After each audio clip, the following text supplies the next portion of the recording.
Manchester City are unstoppable. They've dog-walked their way to another Premier League title and moseyed on into another Champions League final. They're second in the last 3 years. Hands down, the best team in Europe. But what if I were to tell you there was a way to beat them? Better yet, here are 4 weaknesses Inter Milan can exploit to stop Pep Guardiola and Manchester City. Pep Guardiola's Manchester City have shown that they like to be extra cautious in the early stages of big games, essentially trying to break opponents' defensive schemes and, to be honest, their spirits with the slow but extremely intentional build-up. They starve you of the ball and then lull you to sleep, before violently waking you and your goalkeeper up with a flash of blue, and the next thing you know, your prized clean sheet has been spoiled. To counter this, though, why not cause a bit of ruckus before the ball gets into your half? It might seem counterproductive. Why would I push players higher up and ask them to press aggressively if I'm trying not to concede? But as the great Jose Mourinho once said, in big games, do the opposite of what seems logical. Except, teams have done this and been somewhat successful. John Muller, in an article for The Athletic, pointed out Bayern's pressing structure and how by splitting City centre-backs with their striker and getting tight in midfield, Bayern were able to repeatedly squeeze play out wide and force the much-hated pass straight up the sideline to the winger that would have Pep pulling out his hair, if he had any. Jack Grealish proved to be City's saving grace on this occasion, and between Phil Foden, Riyad Mahrez and Bernardo Silva, City don't have any shortage of dribbly wingers who might actually prefer having the ball in tight spaces.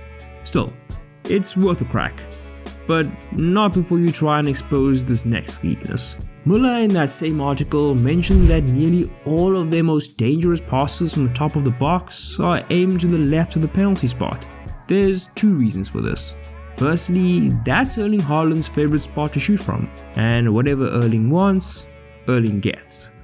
However, Haaland has recently decided to engage in some wealth distribution and has actually been receiving the ball with his back to goal and slipping in Grealish or Gundogan with little backdoor passes into that same zone.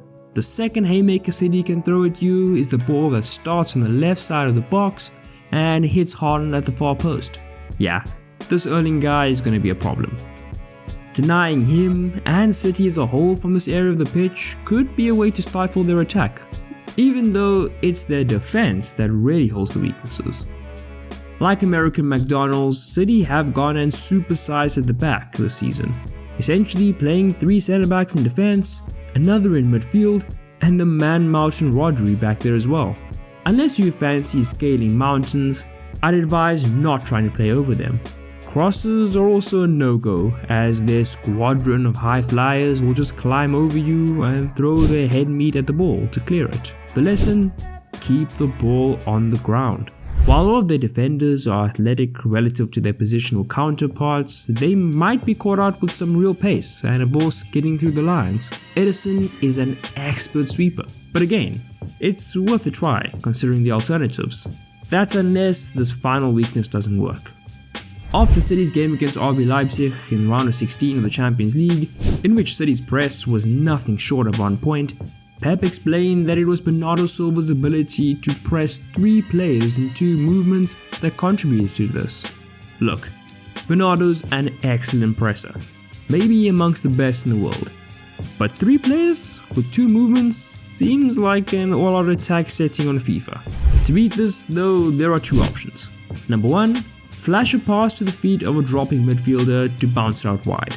However, this is about as risky as wearing a meat suit in the savannah. You might make some ground, but eventually the predators, in this case Stones and Rodri, will eventually pounce, and it's game over.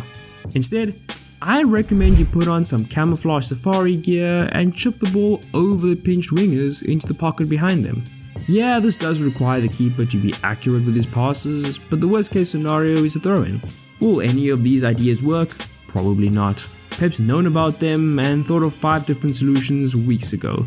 Still, if City are going to be stopped, these are the types of tactics that might need to be employed.